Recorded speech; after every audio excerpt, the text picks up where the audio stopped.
Hello, hello, hello, hello, my friends.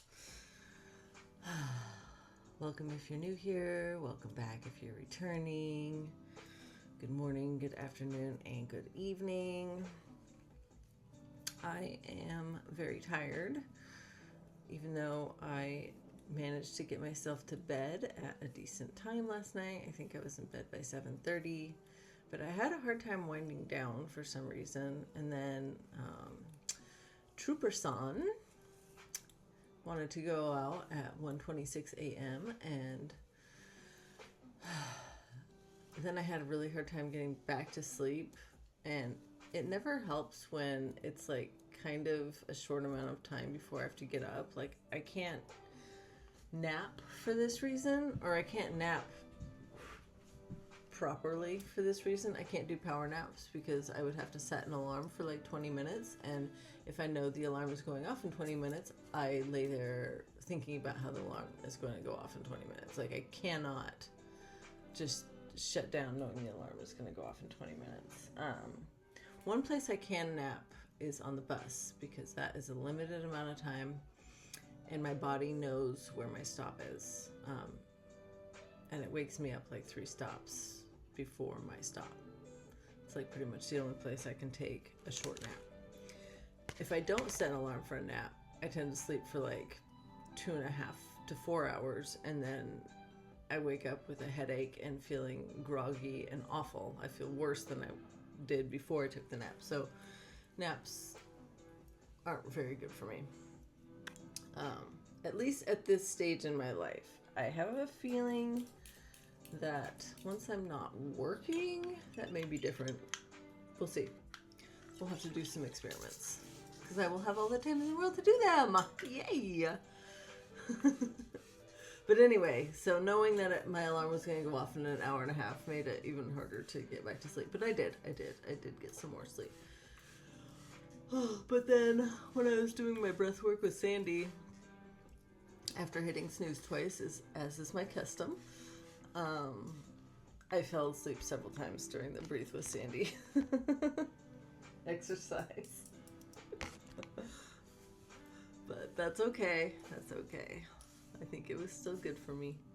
And then I did my Have a Good Day morning EFT session with Julie Schiffman, and I'll link both of those down below again. I love that thing, the Julie Schiffman Have a Good Day EFT. It helped wake me up and in a good mood. I didn't feel like I was forcing myself out of bed after doing it. I didn't feel like I was going to fall back asleep. Like I felt alert, happy, and awake, which is exactly what I wanted to feel. So it's great. It's a nice way to ease out of bed, especially when I'm so tired. So I have some notes today. I answered a question from Sammy Vanek and his Unity community and on school, and I'll put a link to his YouTube channel so you can check him out. How he asked how everyone was doing, and I said choppy water on a sunny day, because I feel like things are going pretty well right now, but I'm also still like stressed out and burnt out. I still feel like I have too much on my plate, but friends have really been stepping up and making me feel like I'm not alone in this, like I have support, which is amazing and wonderful, and I'm so grateful for them. So, like, I feel like I just like kind of keep swinging back and forth between super happy and joyful and grateful to like, oh my God, I'm so overwhelmed, I can't handle this, like this is too much, like help. And someone agreed that they feel similarly. And I had this thought that maybe we're phase shifting. Like this, we're in this like in between stage from our former life to our new life. And our former life is sticky, so it keeps like trying to pull us back, and our new life is trying to pull us forward, and so we're like not in either place yet, and so we're like back and forth and back and forth and back and forth, and it's disorienting, but it's also exciting, and I think it's a necessary part of the process before we finally like fully divest ourselves of the past and shoot forward into where we're headed, which is really exciting, like I said. And I was just listening to a Martha Beck gathering room.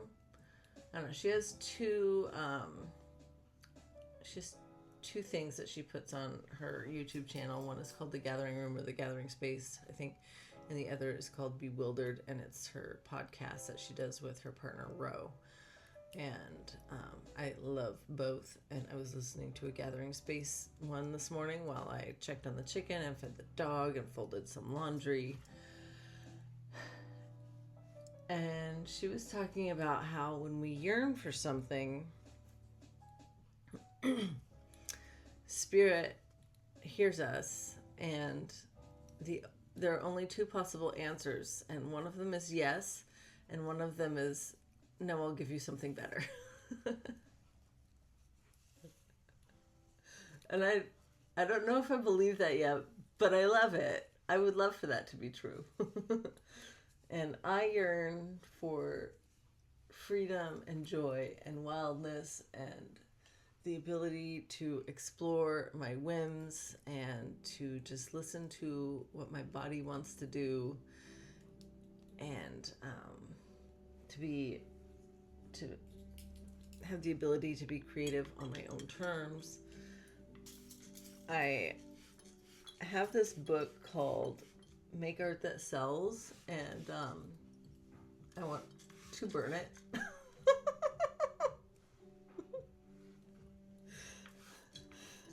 I like the author. I bought her course on learning Illustrator, and I have another book by her, and she is a successful graphic designer, and she has she even started an online graphic design like university, I think, an accredited graphic design university. Like she's like in the way that I don't want to be. She's still in that very like masculine doing, success driven kind of mindset, I think. And I don't identify with that at all.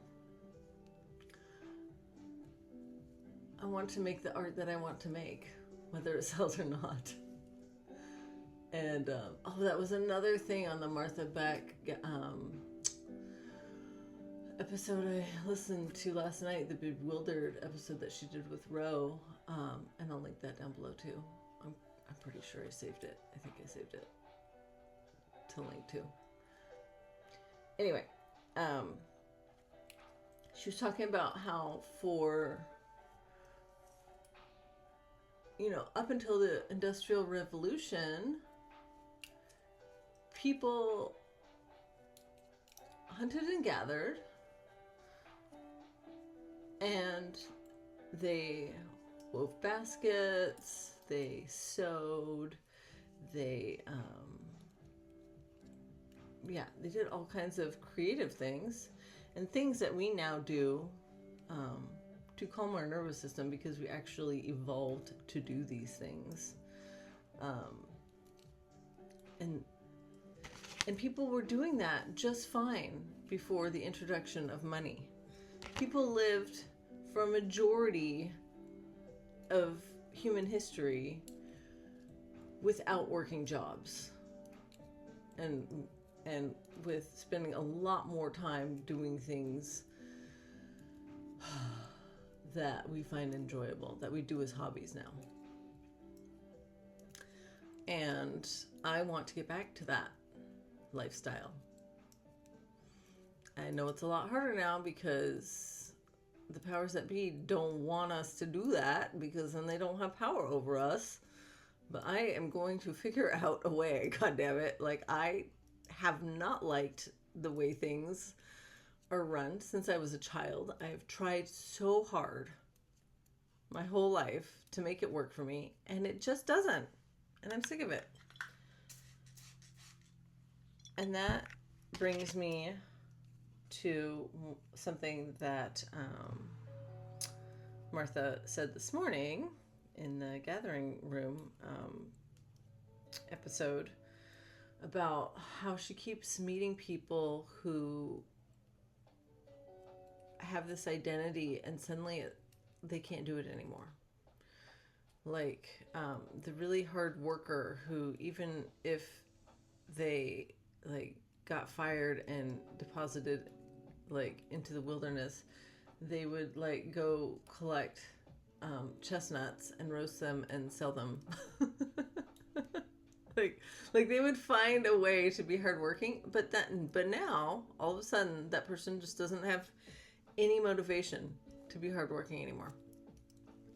And I resonated really strongly with that.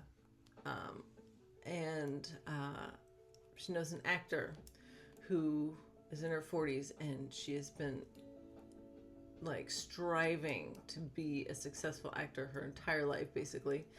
And now, even though she's getting gigs, acting gigs that she would have liked before, like now she just has no desire at all to act anymore. Like, it's just not there.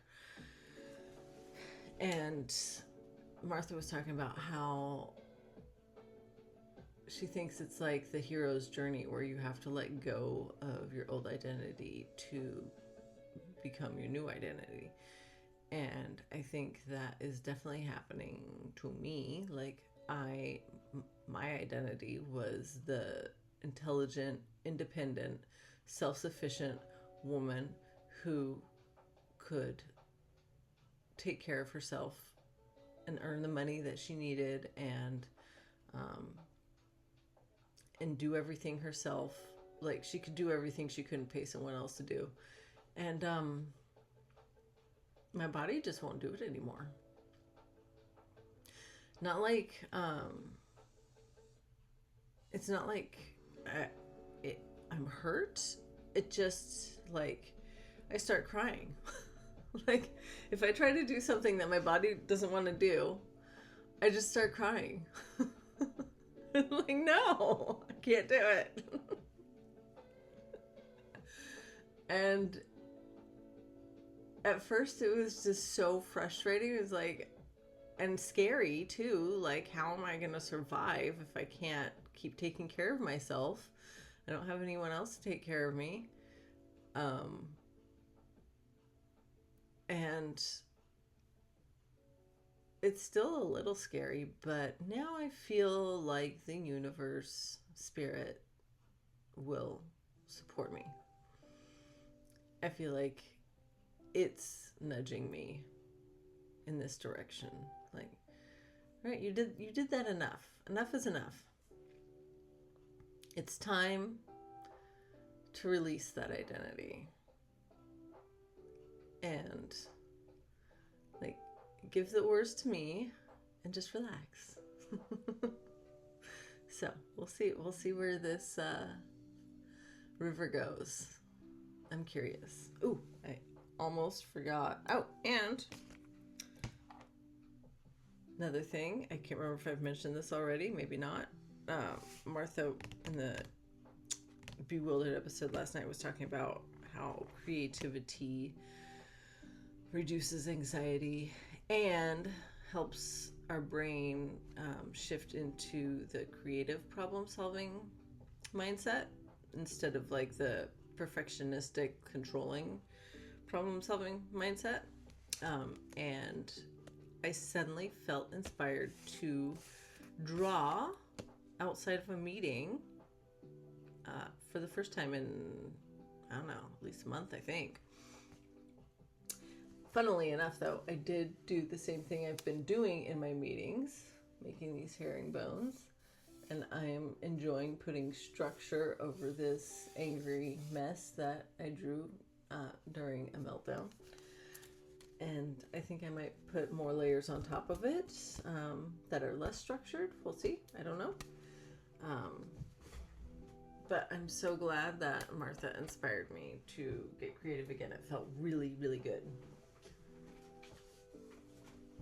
And then, if you want to read or listen more about that, her book Beyond Anxiety is excellent, and I will link that down below as well. And let's do a Writing Down the Bones deck card from Natalie Goldberg. We are on card number 27. Write a farewell letter.